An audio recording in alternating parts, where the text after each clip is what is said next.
அமைச்சரவையில் மாற்றம் ஏற்பட்டிருக்கின்றது. புதிதாக அமைச்சரவை அமைச்சர்கள் மற்றும் பிரதி அமைச்சர்கள் என்று 13 பேர் இன்றைய தினம் பதவியேற்றிருக்கிறார்கள். இது தொடர்பாக இதிலே விரிவாக பார்க்க இருக்கின்றோம். அதுதவிர யாழ் போதனா வைத்தியசாலையில் குழந்தை பிரசவித்த இளம் தாய் உயிரிழந்த சம்பவம் பெரும் பரபரப்பை ஏற்படுத்தி இருக்கின்றது. இவ்வாறு தொடர்ந்து அங்கு பல சம்பவங்கள் பதிவாகிக் கொண்டிருக்கின்றது. அதுதவிர நீச்சல் குளத்தில் மூழ்கி சிறுவன் உயிரிழந்த சம்பவம் தொடர்பாக முன்பள்ளி உதவி அதிபர் ஆசிரியர்கள் உள்ளிட்ட 7 பேர் அதிரடியாக கைது செய்யப்பட்டிருப்பதாக தெரிவிக்கப்பட்டிருக்கிறது. அதுதவிர யாழ்ப்பாண நகர்பகுதியில் அமைந்திருக்கின்ற பாடசாலை ஒன்றிலே 10ஆம் தரத்தில் கல்வி பயில்கின்ற மாணவிகளுடன் அந்த சேட்டையில் ஈடுபட்ட ஆசிரியர் தொடர்பாக பெற்றோர் பாடசாலை நிர்வாகத்திற்கு முறைப்பாடு வழங்கிய நிலையில் அது தொடர்பாக எந்த நடவடிக்கையும் எடுக்காத நிலையில் பெற்றோர் அதிரடி முடிவொன்றினை எடுத்திருக்கிறார்கள். இவை தொடர்பாகத்தான் இந்த தொகுப்பில் விரிவாக பார்க்க இருக்கின்றோம். அதற்கு முதல் ஜேகே ரிப்போர்ட் எனப்படுகின்ற இந்த யூடியூப் சேனலை இதுவரை யாராவது சப்ஸ்கிரைப் செய்யாமல் பார்த்து கொண்டிருந்தால் சப்ஸ்கிரைப் செய்து கொள்ளுங்கள். தொடர்ந்து அருகில் இருக்கின்ற பெல் பட்டனை கிளிக் செய்வதன் ஊடாக நான் போடுகின்ற ஒவ்வொரு காணொளிகளையும் நீங்கள் உடனுக்குடன் பார்க்கக்கூடிய வகையிலே இருக்கும்.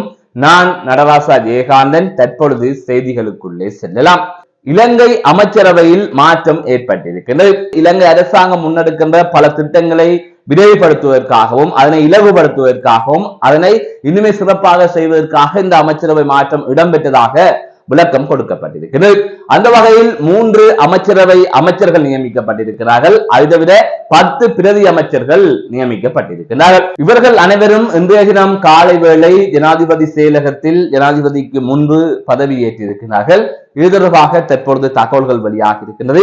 அந்த வகையில் யார் யார் அமைச்சர்களாக பதவியேற்றார்கள், யார் யார் பிரதி அமைச்சர்களாக பதவி ஏற்றார்கள் என்பது தொடர்பாக விரிவாக பார்க்கலாம். பிமல் நிரோசன் ரத்நாயக்க போக்குவரத்து நெடுஞ்சாலைகள் மற்றும் நகர அபிவிருத்தி அமைச்சராக பொறுப்பேற்றுக் கொண்டிருக்கின்றார். அனுர கர்நாதிலக்க துறைமுகங்கள் மற்றும் சிவில் விமான போக்குவரத்து அமைச்சராக பதவியேற்றிருக்கின்றார். வைத்தியர் HM சுசில் ரணசிங்க வீடமைப்பு நிர்மாணம் மற்றும் நீர்வளங்கள் அமைச்சராக பொறுப்பேற்றிருக்கின்றார். அதுதவிர 10 பிரதி அமைச்சர்கள் நியமிக்கப்பட்டிருக்கிறார்கள்.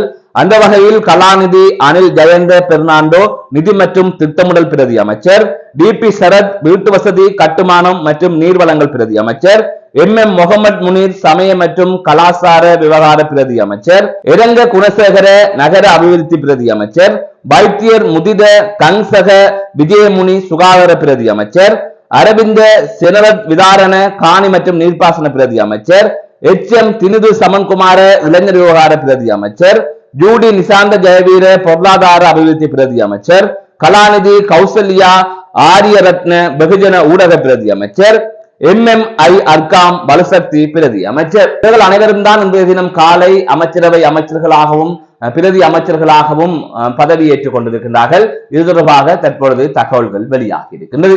மற்றொரு செய்தியாக யாழ்ப்பாணத்தில் இளம் தாய் பிரசவத்தின் போது உயிரிழந்த சம்பவம் பெரும் சோகத்தை ஏற்படுத்தி இருக்கின்றது. அது தொடர்ச்சியாக அந்த இளம் தாயின் உறவினர்கள் சடலத்தை பொறுப்பேற்க மறுத்துவிட்டார்கள். அதாவது அந்த இளம் தாயின் மரணத்திற்கான காரணம் சரியாக தெரிவிக்கப்படவில்லை.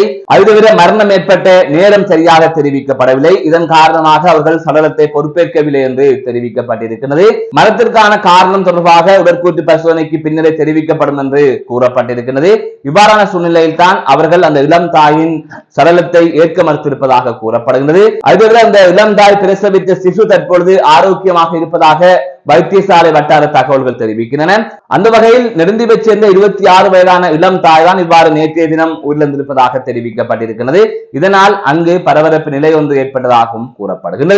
அது தவிர அண்மையில் இவ்வாறான சம்பவங்கள் யாழ் போதனா வைத்தியசாலையிலே பதிவாகி இருக்கின்றது. அதிலே குறிப்பாக யாழ்ப்பாணம் ஆனைக்கோட்டை சோமசுந்தரம் வீதியிலே வசித்து வந்த பெண் ஒருவர் யாழ் போதனா வைத்தியசாலையில் குழந்தை பிரசவத்திற்காக அனுமதிக்கப்பட்ட நிலையில் குறித்த அந்த பெண்ணுக்கு 2 குழந்தைகள் கருவுற்றிருந்த நிலையில் அந்த பெண் திடீரென சுகவீனமடைந்த நிலையில் வைத்தியசாலைக்கு கொண்டு சென்றார்கள். அதன் தொடர்ச்சியாக ஒரு சிசு ஏற்கனவே உயிரிழந்து விட்டதாக தெரிவிக்கப்பட்டிருந்தது. அதன் தொடர்ச்சியாக இன்னொரு சிசு பிறந்து 45 நிமிடங்களில் உயிரிழந்ததாக கூறப்பட்டது. அதற்கு பிறகாக தாயும் உயிரிழந்ததாக தெரிவிக்கப்பட்டிருந்தது. எனவே இந்த சம்பவம் அப்போது இடம்பெற்றிருந்தது. தொடர்ச்சியாக தற்பொழுது இந்த சம்பவம் தொடர்பாக செய்தி வெளியாகி இருக்கின்றது. எனவே இவ்வாறு பிரசவத்தின் போது மரணங்கள் ஏற்படுகின்ற சம்பவங்கள் தொடர்ந்து இடம்பெற்றுக் கொண்டிருக்கின்றமையானது தற்பொழுது இருக்கின்ற கர்ப்பிணிகளுக்கு, முக்கியமாக இளம் கர்ப்பிணிகளுக்கு இந்த குழந்தை பிரசவம் தொடர்பாக பெரும் அச்சத்தை ஏற்படுத்தி இருக்கிறது. உளவியல் ரீதியில் இவ்வாறான செய்திகளை பார்க்கின்ற போது அவர்கள் அச்சமடைந்திருக்கின்றார்கள் என்பதை அவர்கள் பேசுகின்ற போது அவதானிக்கக்கூடிய வகையிலே இருக்கின்றது. மற்றொரு செய்தியாக, கொழும்பிலே நீச்சல் குளத்திற்குள் மூழ்கி 5 வயதுடைய சிறுவன் உயிரிழந்த சம்பவம் தொடர்பாக 7 பேர் கைது செய்யப்பட்டிருப்பதாக தெரிவிக்கப்பட்டிருக்கிறது.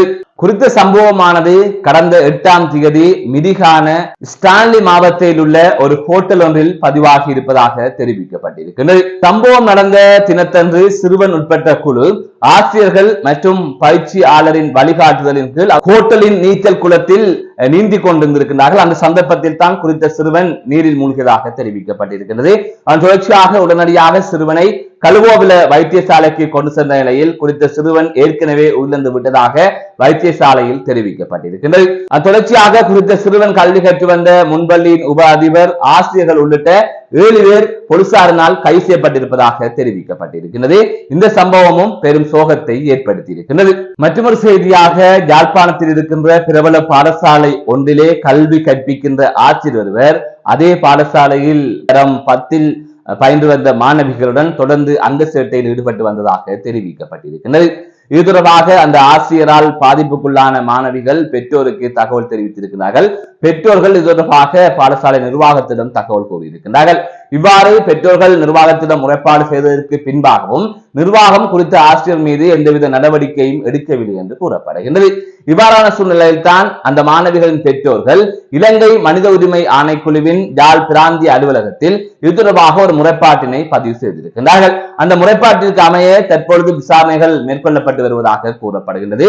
இந்த சம்பவமும் பெரும் பரபரப்பை ஏற்படுத்தி இருக்கிறது. இதிலே முக்கியமாக பார்க்க வேண்டிய விடயம், இவ்வாறு பல பாடசாலைகளில் இடம்பெற்றுக் கொண்டிருக்கிறது. பெற்றோர்கள் இது தொடர்பாக பாடசாலை நிர்வாகத்திடம் தெரிவித்தாலும் நிர்வாகம் அங்கு கல்வி கற்பிக்கின்ற ஆசிரியர்களை காப்பாற்றுவதற்கு முனைகின்றது.